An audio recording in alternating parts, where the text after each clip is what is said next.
Snakes are some of the most feared animals in the world.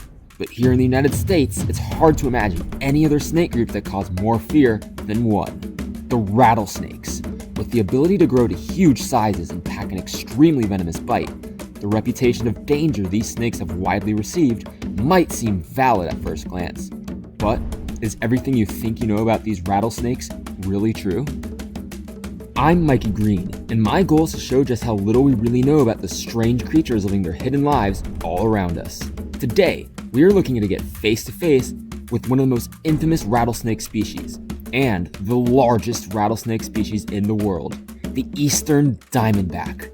This is not just any ordinary target, no.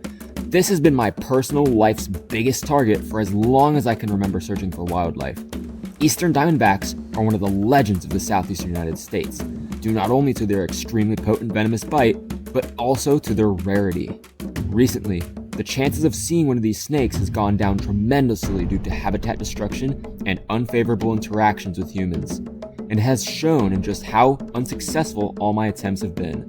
Among dozens of trips specifically targeting this species, and hundreds of hours of my life poured into the search throughout locations all over southern and central Florida, all I have experienced so far is failure. And it seems no matter where I am, what time of day it is, and what time of year it is, I just can't pull it off. But this time, I had a different feeling in mind, as my good friends and fellow YouTubers Harrison and Evan from the Wildlife Brothers and Spencer from My Wild Backyard were down visiting my home state of Florida. With our combined search efforts, there was no way this time a rattlesnake slipped through the cracks. After a few trips together, we found nothing. But of course, the one day I chose to work on some homework at my dorm, I received the call of a lifetime. Okay, this homework's gonna have to wait a little bit. What? Hold on. We f***ing did it. Where? Get it out. Look right in there. See it? Yes, I see him. Okay, we can do that. We can do it. We can get him out. Yep. Holy hey, that's not small. That is not small. Good oh spot. My God. Hey, look at the size of him. Careful. At the size of that snake. Holy crap. Holy cow. Guys, this is what we came to Florida to find. Literally, everything we've done has been for this snake. Here he is. Nah, he got away. I ran here. You ran here? Oh, I see it. You right? You almost killed him. You must live to see the snake. There it is. Oh. I'd do anything for lifers at this point. Alright, this right here is my #1 life target animal for as long as I can remember looking for animals. And this is not how I expected to find one, but I will not complain. This is just the perfect animal right here. This is the Eastern Diamondback Rattlesnake. This is a truly special creature right here that I just cannot wrap my head around the fact that it is real. These animals are incredibly venomous. But, and I say but here, because that is not a reason to fear these animals. In fact, it is a reason even more so to respect them. Now, the Eastern Diamondback, despite it being extremely venomous, is not an animal to worry about for you as a human, and there are two major reasons for this. Number one, these animals are not out to get you. Their venom is not specifically meant to target large animals as a defense mechanism. In fact, their venom, which is a hemotoxin, which means that it targets the bloodstream of animals that it is eating, is meant for subduing prey. And they spend so many resources and so much energy creating that venom that they are not going to want to waste it on defense against the human when it could easily spend less energy and less time just simply running away. And number two, encounters with this species are very rare. They are very shy These guys are usually out hidden underneath bushes and stuff. Their habitat is incredibly rare nowadays. It has unfortunately been the subject of lots of habitat destruction because just look at these flat areas with not too many tree coverage. This is perfect land to build over. Unfortunately, the specific habitat in which these snakes live in is very, very much close to being gone. These guys should be federally endangered. Unfortunately, they're not right now. I see that changing in the future, hopefully. But all these things, all these factors I just said, their rarity, their habitat's rarity, their shy temperament, and just overall how hard these things are to find is the reason why throughout my entire life living right here in these snakes' range here in South Florida, I have somehow managed to go all that time, all the way until now without seeing one. I truly cannot believe my eyes right now. I'm starting to get a little emotional. I'm at a loss of words, seriously.